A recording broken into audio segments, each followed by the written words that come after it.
Bismillahirrahmanirrahim.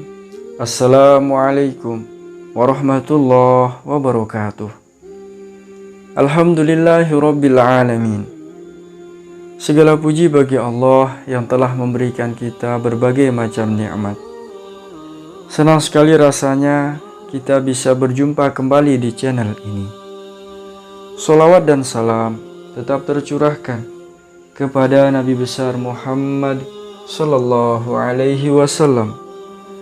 Allahumma sholli ala sayyidina Muhammad wa ala ali sayyidina Muhammad. Tak lupa saya doakan untuk saudaraku semua yang sedang menonton video ini.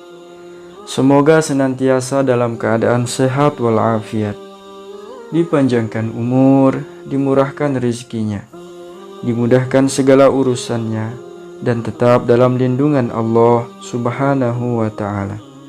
Amin ya rabbal alamin.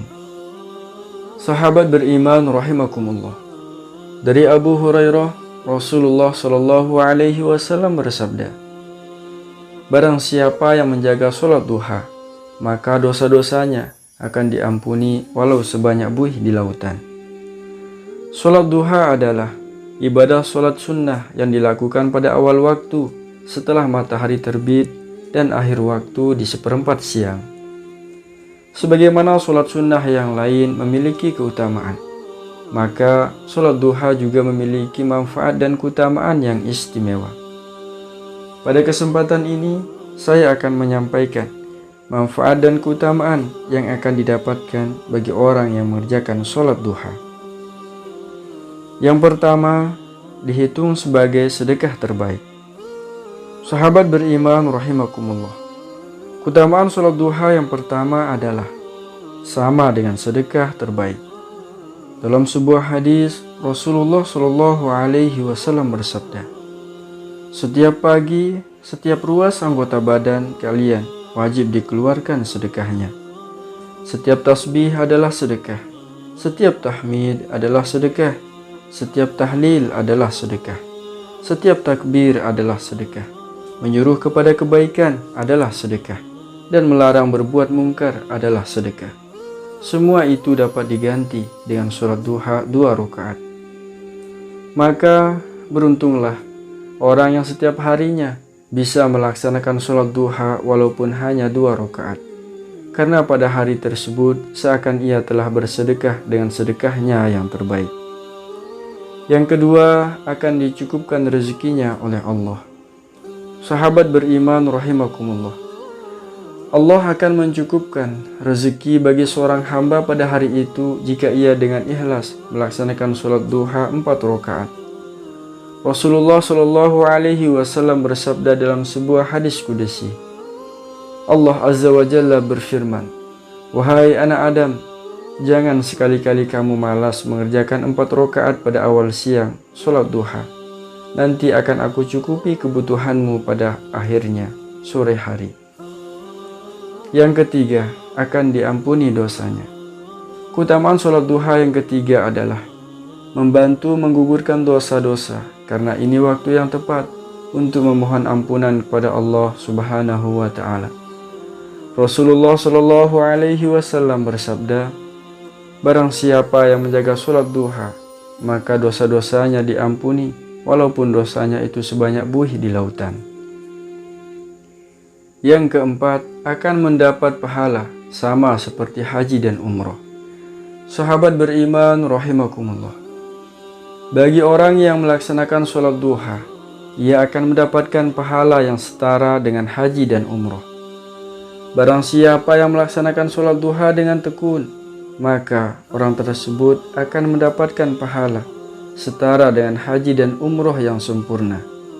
Keutamaan ini diterangkan dalam sebuah hadis. Rasulullah Shallallahu alaihi wasallam bersabda, barang siapa yang mengerjakan sholat fajar subuh berjamaah, kemudian ia setelah usai duduk mengingat Allah hingga terbit matahari, lalu ia sholat 2 rakaat duha, ia mendapatkan pahala seperti pahala haji dan umroh. Sempurna, sempurna, sempurna. Yang kelima, akan mendapatkan keuntungan. Sahabat beriman rahimakumullah. Keuntungan yang diperoleh oleh orang yang mengerjakan sholat duha berjumlah lebih banyak dibanding dengan keuntungan yang diperoleh oleh para mujahid perang. Hal ini disebutkan dalam hadis Rasulullah Shallallahu Alaihi Wasallam bersabda, "Perolehlah keuntungan, ghanimah dan cepatlah kembali." Mereka akhirnya saling berbicara tentang dekatnya tujuan tempat perang dan banyaknya ghanimah keuntungan yang akan diperoleh dan cepat kembali karena dekat jaraknya.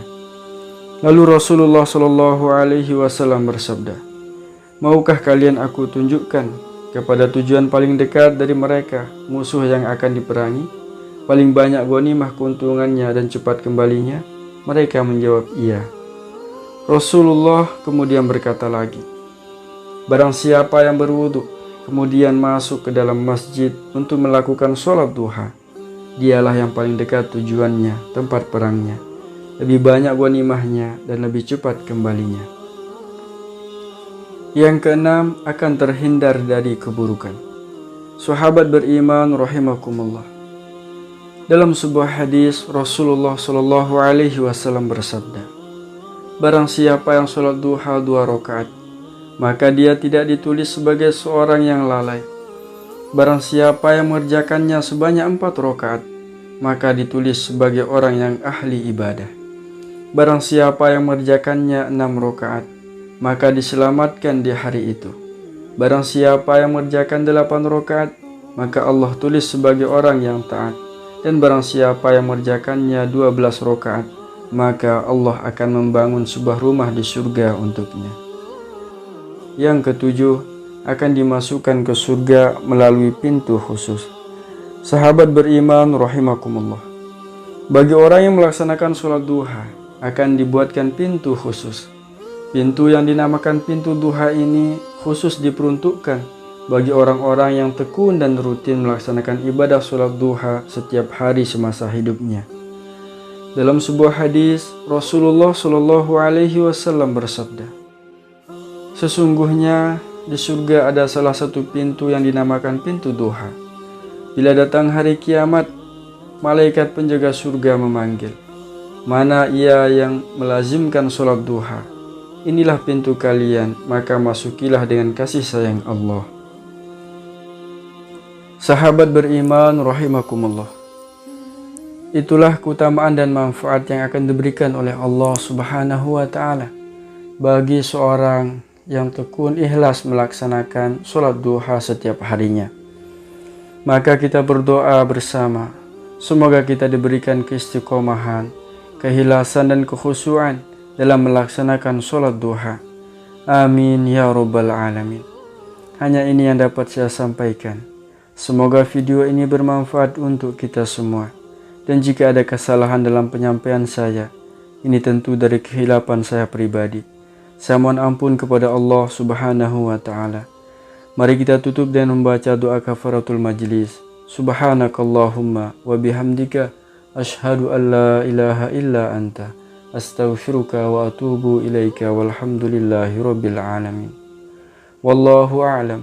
Wassalamualaikum warahmatullahi wabarakatuh.